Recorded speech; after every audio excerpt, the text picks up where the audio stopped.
Hi, everyone. Welcome back to another episode of Lunch and Life with Sharon and Robin Joy. we're at the last week of August, and we really wanted to finish up this theme, although we always talk about this ongoing of anxiety and this what's going on with all this transition in the world and the unknown. It is a lot of unknown. And so, we want everyone to realize, the anxiety, the feelings are real and valid. And so, you know, when they're coming on, some tips on how to handle it, and just to be able to sit with it and process it. Yeah. Yeah. So, we just want to share with you things to look out for symptoms of anxiety. And then, of course, some ideas to help you get through it. Because at the end of the day, there's always love and light and hope to help us through Always. anything, and Always. community. And just knowing and feeling that Mhm. is paramount, I think, to all healing journeys, right? Yeah, to everything, to Yeah. know that you're not alone, whether it's reaching out to a friend or, somebody. There's hotlines too if, you feel like there's nobody I can call. Well, there's always someone you can call. And, even in the link, we can put some of the hotlines that we know. Yes, that's a great idea. And I wrote down some of these symptoms because, I don't know about you, Robin. I think we talked about this. Like, I've experienced anxiety in the past. I remember the first time that I had an anxiety attack, I didn't know what it was. Mhm. And I think many times for someone who's never experienced it, it can be frightening. It's very frightening. Yeah. I had too, and you really feel like a medical issue is happening to you. Yeah. I remember not feeling like I could breathe. I've dealt with like depression and that sort of thing, the loneliness, but the panic attack itself, like the chest got tight and just kind of catching my breath. And I'm not really sure even what set it off. Like I can't pinpoint that it was a hard day or a bad day or this monumental thing happened. I just suddenly went into a panic mode. Yeah. And it can be so frightening, whether you are living alone or you're living with someone, you can feel so all alone. So I wrote down some of these I just want to share with everybody. Excessive worrying, difficulty sleeping, fatigue. Now, mind you, we can have fatigue and difficulty sleeping because of other issues, right? So it's not to, I don't want people to be like, oh my God, I have anxiety if this is what I'm feeling. These are just some of the things that could contribute to it. Irritability, tension, increased heart rate, sweating, inability to concentrate. I woke up in the middle of the night once and same thing. I was like, oh my God, I couldn't catch my breath, shortness of breath. I started sweating profusely and I just like ran to the window and I just like opened it wide, like stuck my head outside. I just like breathed. I was like, I was slowing my heart rate and everything. And eventually it was fine. I drank a lot of water. I sat upright because I couldn't lay back down. And, just like going and allowing it to pass through you Mhm. is part of it too, of not fighting it. Right. Right. Which brings up a good point. So the more you're aware of yourself, right, when you feel right and when you feel wrong, that's why that awareness with yourself is so, so important, and give yourself that time to know when you feel good and know when your body feels in tune and right. And then know when something isn't right. Yeah, absolutely. And then it's like, okay, I got me through this, but then what do I do? Right? Hmm. How can I cope? And as something that you and I always talk about, breathing. Breathing is a very good exercise Yeah. that really pauses everything and lets it reset. And going to the window and deep breathing, even if you just have to sit up and stop where you are and just breathe in and out like 4 counts, just really deep breathing, a 4 count exercise, is changes it. It really Yeah. changes. It changes scientifically changes how your brain is firing and wiring. Absolutely, absolutely. It changes you from the sympathetic, which is that fight or flight, to the parasympathetic. So that 4 count breathing, for people who might not be familiar with it, it's taking that deep breath in through your nose for a count of four, holding for a count of four, releasing out of your mouth for a count of four, allowing yourself to just come back to some sort of balance. Hmm. Yeah, so that's a great tip. And I know that some things that I love are like aromatherapy. Like I have lavender, essential oils. Do you ever use essential oils for yourself? I love lavender and I love lemon.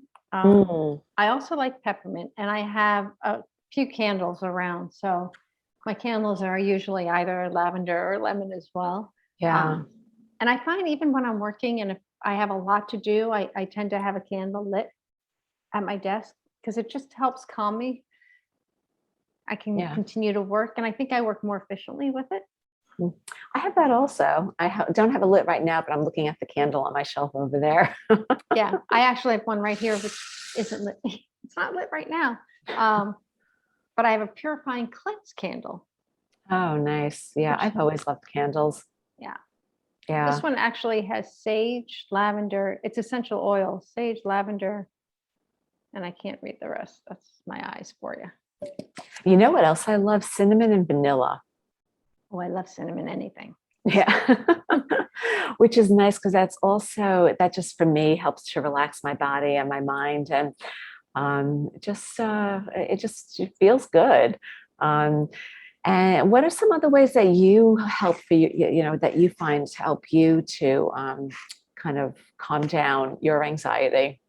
I go to music. I try to put on something that just changes what I'm thinking. So I will put on a song from a playlist that makes me want to sing or dance. And usually I'm alone doing it. So no one has to laugh. I can laugh at myself happily um, and sing out loud.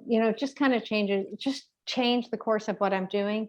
I love getting outside, even if it's just to get fresh air and step out onto the deck and breathe in some fresh air if the weather's Mm, good, or take a walk, even if it's a quick walk, if that's all I have time for, or go out to the park for just break the routine. And yeah. so I want people to think about that because we're so attuned to, I, I'm not due for a break yet, or I still have work to do, and maybe I'll do it later.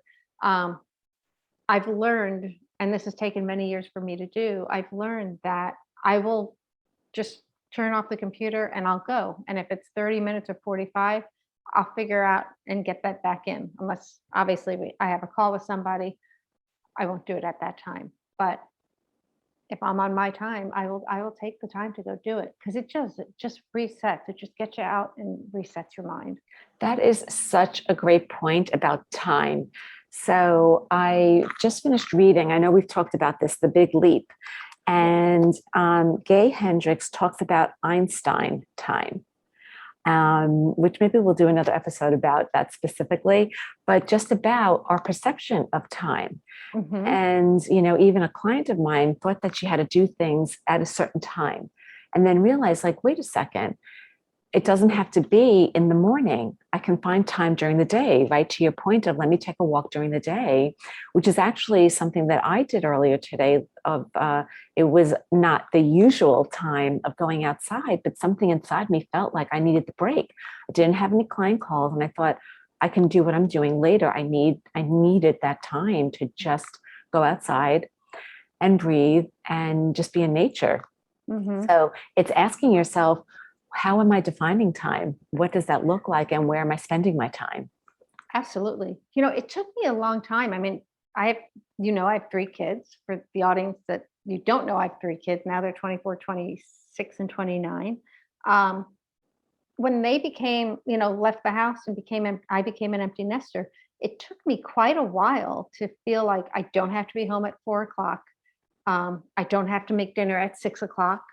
I don't need to make anybody's lunch. Like it took me quite a while to get out of that routine of the hands-on mom school time Yeah. to say, oh, if you want to eat, you can eat. And I don't have to be. And so I really had to talk about breaking patterns. I really had to force myself to not necessarily come home at 4 o'clock, like go to the park at 4 o'clock and take a walk with the dog, to just start changing things because I was so programmed Mm, to do that. And yeah, change up your time. And it really does help clear the brain, yeah. and there's nothing wrong with it. You'll get your work done. Yeah. You'll get your work done. I love that word programmed. we are so programmed. We are. And that creates a lot of anxiety also, for sure, that will really set us off. And we have to consider what's the trigger? Where's this coming from? Is it stress from work? Is it a family situation? Is it trauma? Is it genetics? Is it a phobia? Is it a chronic illness, right? There's so many things. And that also then brings us to an idea of like how to help with that is the brain dumping that we've talked about in the past as well. Absolutely. And it's probably like past inference when you think about it. You know, how many times have you been told that you should be busy working? And, absolutely, when we separate that play and that fun. So I know it's been done to me, and now I know what those triggers are. So right. And then, of course, there are other things that you could do to help yourself along the way. Like there's lemon balm, which is very calming to the system that you can take, or ashwagandha, or some sort of an adaptogenic herb that helps the system to calm down. And, things to think about, right? So it's taking that time for yourself to understand what the symptoms are and to know for you what your triggers are. And then to have a list of what you can go to, like the way you were saying, dancing. I have like those adult coloring books, and I love to just do that and, like make designs, or just even like the brain dumping, and sometimes we get in our own way. So it's always great to have somebody that you can share this with. Like I've shared with you, and you've been like, did you brain dump it? right. And I was like, oh, yeah, duh. Because we get so wrapped up in what's happening that we can't see outside of it. So it's really important to have someone who you trust, right, who's got your back. Right. Yeah, because we forget, we're so good at helping others do it, and we forget to sometimes take care of ourselves. And that's the biggest thing, is you do have to start taking care of yourself first. Absolutely. And make it a good pattern. Absolutely. And certainly food is so important too, because sugar and alcohol and fatty foods and breads, they do disrupt the body's ability to think clearly, right? So again, it's not to say, I'm not the food police, so it's not to say you can't have, but it's also to like look at, what am I having? Does this serve me? Does this affect me? And I was just saying to Robin before we got on this call that I was out to dinner celebrating, and the next day, in the middle of the night, I woke up, with this feeling of anxiety, and realized that I had a little too much sugar and alcohol, and I was also preoccupied with something that was going on. So it just triggered it, but I recognized it and was able to calm myself down, right? So it's having the tools, because, it's just about love and the light and the hope that you're okay. You're really okay. You're not broken. There's nothing wrong with you. You're okay. It's finding the tools to help you get connected, understand, take action. Absolutely. That's a great way to end it. And, always remember, tomorrow's another day. Yes, You know, absolutely. so. All right. Well, that's a wrap for August. Thank you, everyone, for being here. Remember to like, subscribe, comment, share with people, and we'll see you next month. Have a great day. See you next month. Take care.